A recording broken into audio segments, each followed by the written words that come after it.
माननीय अरविंद राजभर प्रमुख महासचिव भारतीय क्षत्रिय हुआ करते थे। अरे 165 राजा नागवंशी क्षत्रिय इस देश को स्थापित करने का प्रयास किए, इस देश में समता स्वतंत्रता बंधुत्व न्याय को स्थापित किए, इस देश को सोने की चिड़िया बनाए।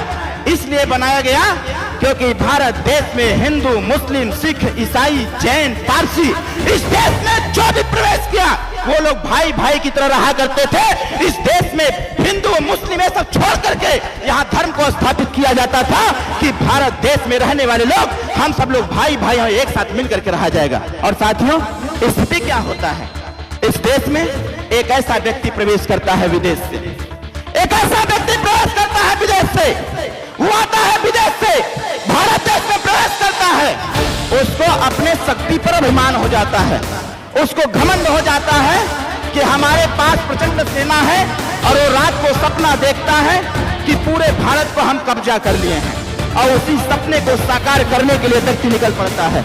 और जब व्यक्ति निकलता है तो देवताओं द्वारा स्थापित किया गया सोमनाथ मंदिर सबसे पहले भारत देश में प्रवेश करके सोमनाथ मंदिर को तोड़ने का प्रयास करता है। और साथियों, जब सोमनाथ मंदिर को तोड़ता है तो उसको अपने शक्ति पर और घमंड हो जाता है। वो कह लेता है कि हमने जो सपना देखा है भारत देश को गुलाम बनाने का, भारत देश में अपना राज स्थापित करने का, अब इसको पूरा करने का वक्त आ गया। साथियों, वो बड़ी सेना लेकर के निकलता है और पूरे पश्चिम से तमाम राजाओं को परास्त करते हुए बनारस पहुंचता है, और बनारस को भी परास्त करते पहुंचता है बहराइच। मैं बहराइच बताना चाहता हूं, इस फील्ड में तमाम हमारे युवा साथी हैं। यहाँ अगर उम्र की बात कर लिया जाए तो 18 साल से लेकर के 45 साल तक के लोग इस मैदान में हैं। बहराइच की सीमा पर जब व्यक्ति विदेशी आक्रांता पहुंचता है और पहुंचने के बाद चैलेंज देता है राजा सुहेलदेव राजभर जी को, वो कहता है, उसको पता चल जाता है विदेशी आक्रांता को कि बहराइच का जो राजा है उसकी उम्र 18 साल है, इसको तो हम हड़का करके अपने कब्जे में कर लेंगे।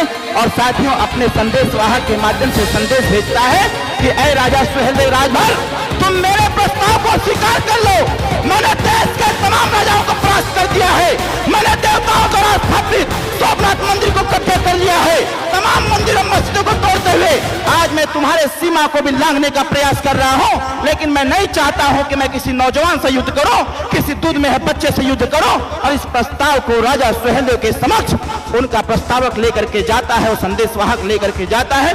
राजा सुहेलदेव राजभर जी को पता चल जाता है। राजा सुहेलदेव राजभर जब देखते हैं कि पूरे इधर पश्चिम के तमाम राजाओं को परास्त करके वो व्यक्ति हमारे यहाँ प्रवेश किया है, राजा सुहेलदेव राजभर जी ने अपने संदेशवाहक के माध्यम से देश के तमाम राजाओं को संदेश भेजते हैं। जो लोग छोटे छोटे राज्य के लोग हुआ करते थे उनको संदेश भेजवाते हैं कि हमारी भारत माता खतरे में है, हमारा देश का नौजवान खतरे में है, हमारा देश का भविष्य खतरे में है, और एक विदेशी आक्रांता आकर के देश को गुलाम बनाने का संकल्प लिया हुआ है।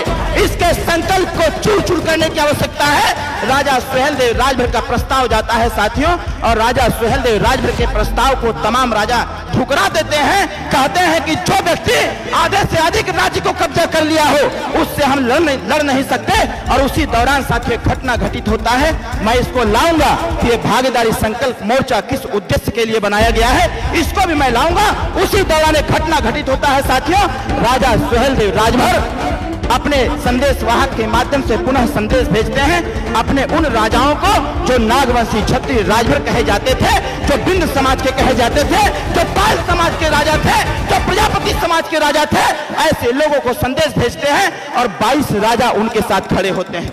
22 राजा आते हैं उनके महल में, उनसे कहते हैं कि ये बहुत चुनौतीपूर्ण घटना है, इससे हमको लड़ना होगा। राजा सुहेलदेव राजभर जी ने कहा कि आपके जो छोटे छोटे सेना हैं उन लोगों को लेकर के आओ, मैं इस युद्ध का नेतृत्व मैं करूंगा।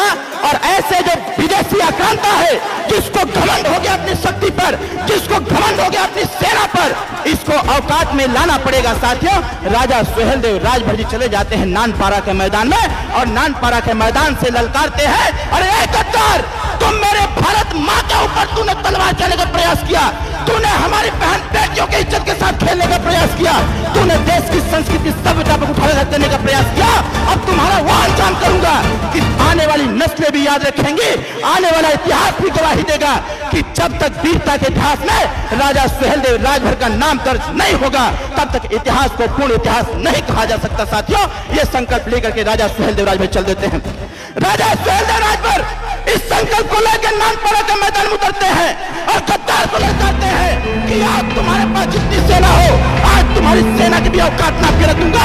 12,500 सेना लेकर के राजा सुहेलदेव राजभर और 1.5 लाख गद्दारों को गाजर और मूली की तरह काट करके देश में इतिहास लिखने का कार्य किया कि जब तक इस धरती पर राजा सुहेलदेव राजभर के वंशज रहेंगे, जब तक इस धरती पर नागवंशी क्षत्रिय समाज के लोग रहेंगे, तब तक भारत देश को कोई गुलाम नहीं बना सकता है। साथियों, इतना बड़ा इतिहास आपका रहा, लेकिन साथियों मुझे शर्म आती है, मुझे शर्म आती है इस बात पर और मुझे ताज्जुब होता है इस बात पर, ये गद्दार इतिहासकार